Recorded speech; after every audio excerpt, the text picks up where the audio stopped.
I'm in a beautiful place as these words occur to me. To my left are mountains and to my right is the sea. There's no money here, but the shadow-speckled rooftops and crooked chimney pots, the smell of wee and territorial graffiti hold a special kind of charm for me. I raise my face high. The sun's already hot in the sky, and as I try to tan my eyelids, I look at the yellow-red glow on the inside of my skin and focus on the sounds of breakfast, on soft discussion, on the timpani of toast and the percussion of knives and spoons accompanied by a jealous soprano cat. The baguette is ripped to shreds, and the crunch of the crust must thrust crumbs up because I hear them fall like rain to patter on the patio. My little brother's trying to annoy us by slurping his juice and burping while his twin makes a din with the jam and asks for croissants, but when Mum says you can go and buy them yourself, he panics. He doesn't speak the language, and as she puts the euros into his tiny hand and tells him what to say, he shies away. It's too tasking. He repeats after her in a small voice and is suddenly regretting asking. He begs her to go. She knows the words and isn't afraid of grown-ups, but she doesn't give in because she knows it's good for him. But it's already a bit late. He's already 8, and his innate ability to master language is fading fast. He won't even start learning French in school till age 11, and what year 7 wants to learn to speak in front of their new peers? In front of the girl they fancy. In front of their mates who laugh and clap when they pronounce it Civu's plat.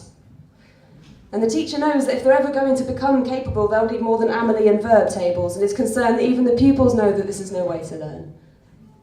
But what can they do? They're only a page or two ahead themselves, but they're doing their best because they've heard horror stories about teachers getting the sack for their lack of linguistic skills, and so fill the kids' heads with subject matter. They're not so hot on themselves because they were the only member of staff with a rusty O-level, and oh, I revelled in having a go at my folks for not teaching me when I was young enough to find it easy.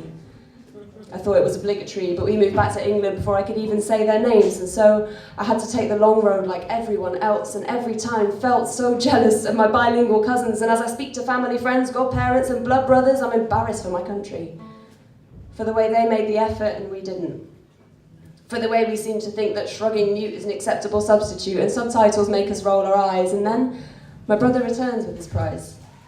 His arms are full of pastry and even some change, and he's amazed when this is met with praise. He can't see it, but he's been brave in a way that makes Mum and Dad hope that maybe today won't be forgotten by the time he's in class, and maybe he won't join the mass of people who for some reason don't doubt that foreigners always know what you're on about as long as you shout.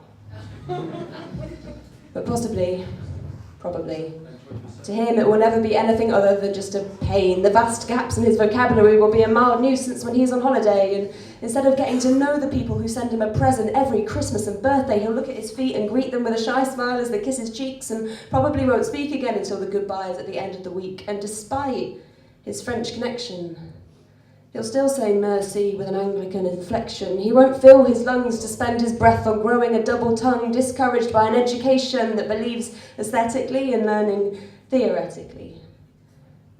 Even though speaking it means being able to communicate with an extra 300 million.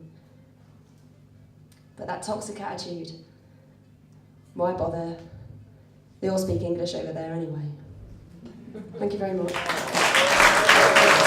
This is a true story, a silly story about a huge gang of wasps that attacked my family when we were messing about in Wales. I thought I should put it into French. Allez. Se cherche en époux. 3 enfants dotés de 6 pattes traînant à travers les bruyères gallois font crépiter les brindelles des bois, animés jusqu'à dernicher les criquets. Dans cet essaim, un être grossier se dessine, dévastant sur un nid de terre, un nid qui prolifère, surgit hors de la terre, bourdonnant bruyamment une armée de guêpes guettant les membres de l'enfant, en laissant dans ce bruit assourdissant de manière vive et violente, une attaque laissant une plaie perforante lisible à ceux qui n'ont pas leurs 500. De petits scarabées carapatent telle une nuée de puces qui pliraient, bagages face à une théière, visant leurs mains, leurs chevilles, leurs crins et leurs pieds, jusqu'à l'intérieur de leurs mousseaux, laissant son soldat face à le funérailles, les successeurs sont désormais renversés. L'un s'échappe, l'autre tombe et le dernier se roule, couvrant de ses mains piquantes ce visage dévoré par une douleur cinglante. En émane une prière mélodieuse face à la grande religieuse. Risque toxique, mandibulaire au niveau moléculaire. Une nuée de parasites qui percent l'oreille mena le reste du clan à déceler les hurlements d'un pas décidé, foncèrent vers ce vrombissement, tels des combattants prêts à venger leurs enfants. Une cohue s'engagea opposant les insectes aux mammifères, les mandibules aux mains, leur laissant regretter, glorifier les pousses qui traînent dans leur sommier, possédant tant de munitions et une liberté certaine. Lorsque cet être féroce, au-delà de petits kamikazes, vous attaquera, aucune dose d'aloe vera ne vous passera.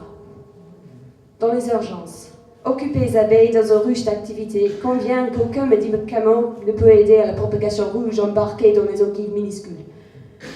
Pour remédier à cela, le doc prescrit simplement du choc. Pour le choc. Merci beaucoup.